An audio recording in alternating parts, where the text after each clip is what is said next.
Salut à tous et à toutes, voici Gogma Boss. Aujourd'hui, on se retrouve pour une nouvelle vidéo où on va faire une analyse stratégique du Vampastral. Vampire Astral, bref, c'est Vampira, mais qui a pris avec le Astral. Je sais, bref, les développeurs se sont pas fait chier pour retrouver un nom à ce monstre. C'est le nouveau monstre de course qui a un rôle un peu troll. Bon, ils disent que c'est un support, mais c'est pas vraiment un support. J'ai à peine de découvrir ce monstre, donc c'est normal. Et puis ce monstre vient de sortir. Déjà, on l'attribue. Elle a harmonie.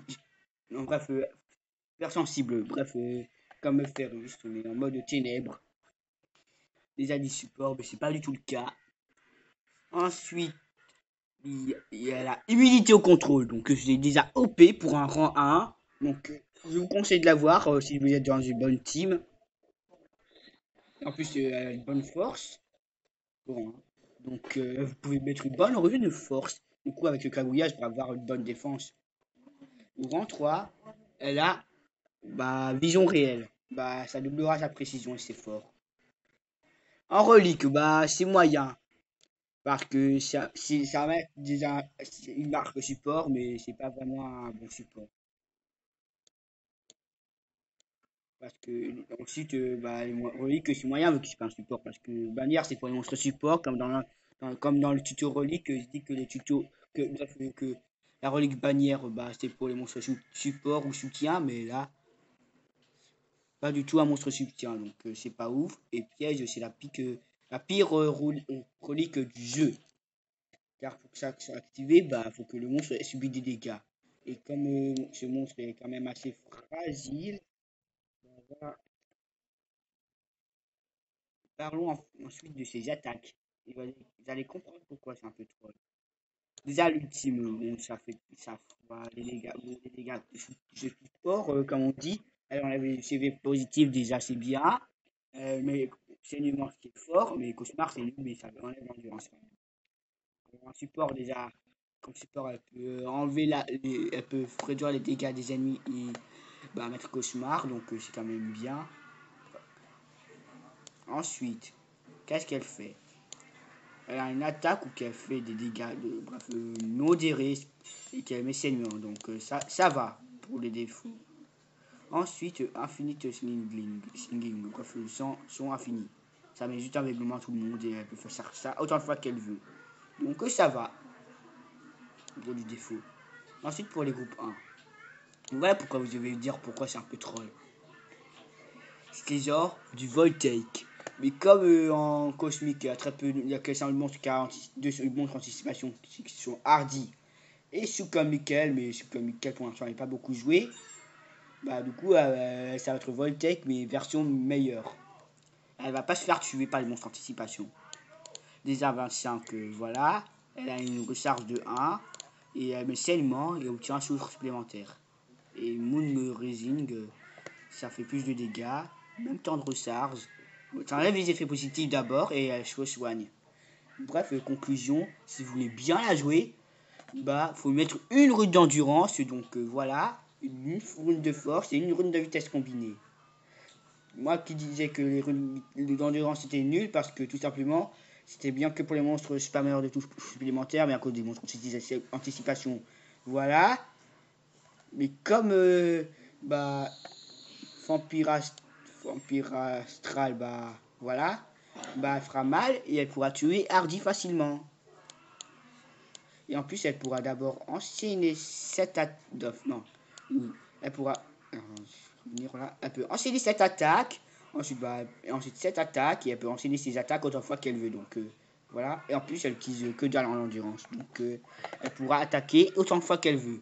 Donc, déjà, c'est ce qui est bien. Moi, je pense qu'elle sera très populaire. Vu que, voilà. En plus, on a la tribu. Donc, voilà. Ensuite, voler avec le diable. Ça fait quand même mal. Et ensuite, ça met aveuglement total et cauchemar. Bref, ça fait oblige à l'ennemi à perdre un peu d'endurance ou pas, ça dépend.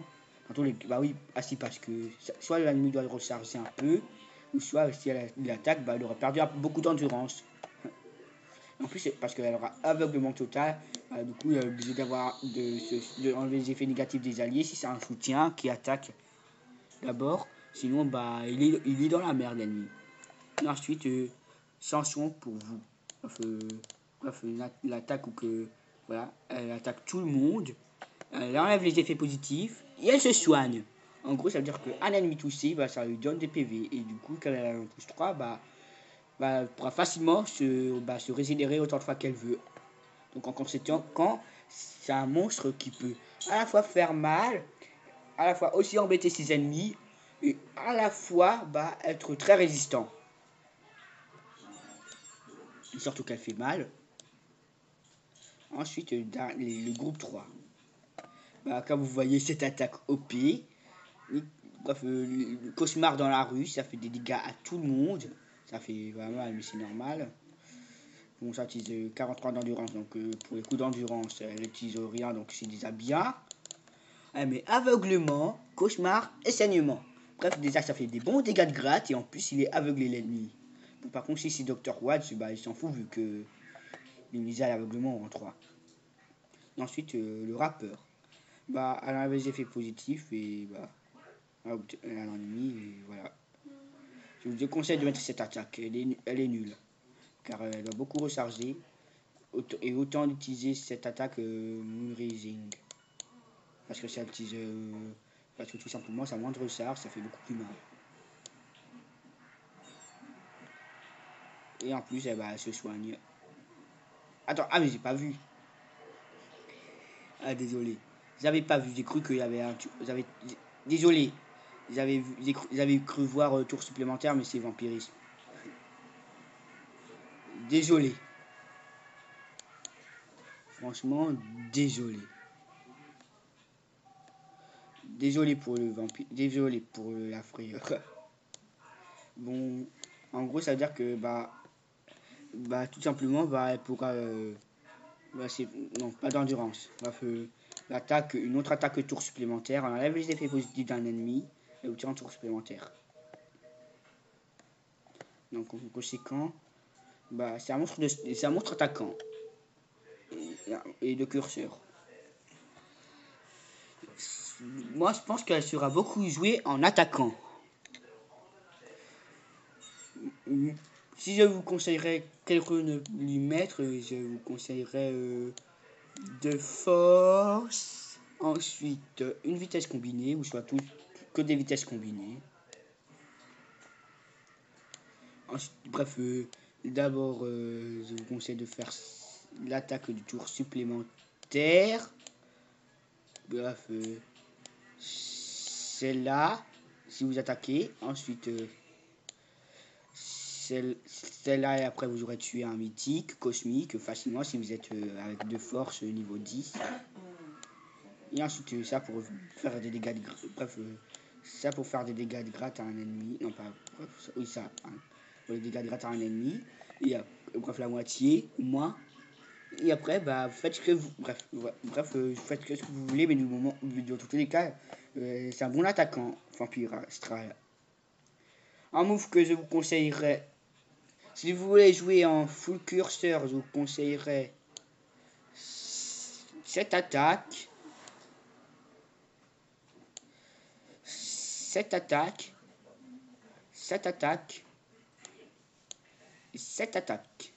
Mais si vous voulez jouer en full attaquant, je vous conseillerais cette attaque.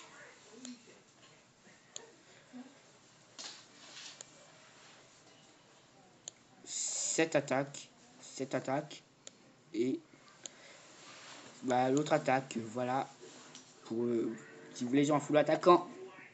Et parlons des monstres qu'elle va contrer. Après, je pense qu'elle va beaucoup contrer Tabora, les monstres terres cosmiques, comme Teddy VR, qui est déjà nul. SVP, arrêtez de jouer Teddy VR, il est vraiment nul ce monstre. Ensuite, je pense qu'elle pourra contrer Spawny, c'est pas parce que tout simplement c'est un monstre terre et comme j'ai dit, les monstres terre vont être faibles avec les dégâts. Oh, il fait mal quand même, Spawny. Et surtout Tabora, parce que Tabora est quand même beaucoup joué. Et Arobat, je pense, je vais voir ses attaques. Oh, il utilise le recharge. Mais elle va quand même contrer le Arobat. Justement, il est stylé Arobat. Qui aura hors rapport.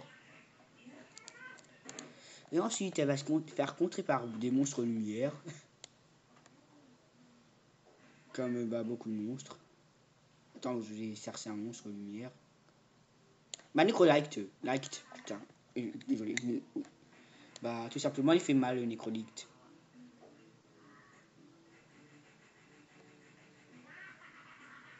Même s'il a une seule attaque lumière. Qui fait des dégâts. Mais il pourra faire mal. Quand même, je comprends pas pourquoi il n'y a qu'une seule attaque lumière qui fait des dégâts, le reste c'est des dégâts ténèbres. Je comprends même pas.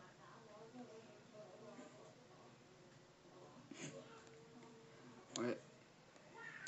Et après, elle pourra aussi contrer Plusus vu qu'elle sera utilisée au contrôle et Plusus il peut geler. Tout simplement. Même s'il a une bonne vie, Plusus, le vampire astral pourra contrer. Oui. Et les monstres anticipation comme Hardy pourront beaucoup le contrer. Désolé, je voulais mettre catégorie cosmique. Hardy, je vais le chercher pour...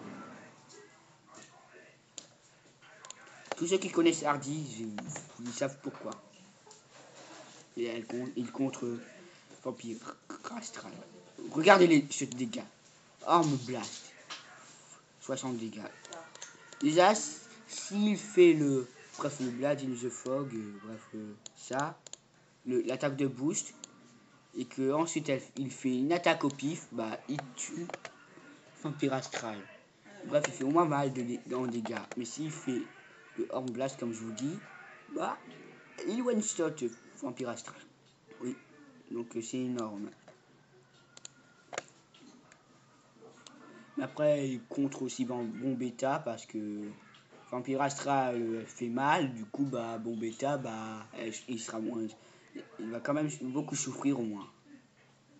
Mais il fera quand même mal Bombetta parce qu'il a une attaque 55 de puissance. Il met en relation, donc déjà, pour les tortures, vampire astral va mourir, décéder facilement. Donc voilà, c'est dur.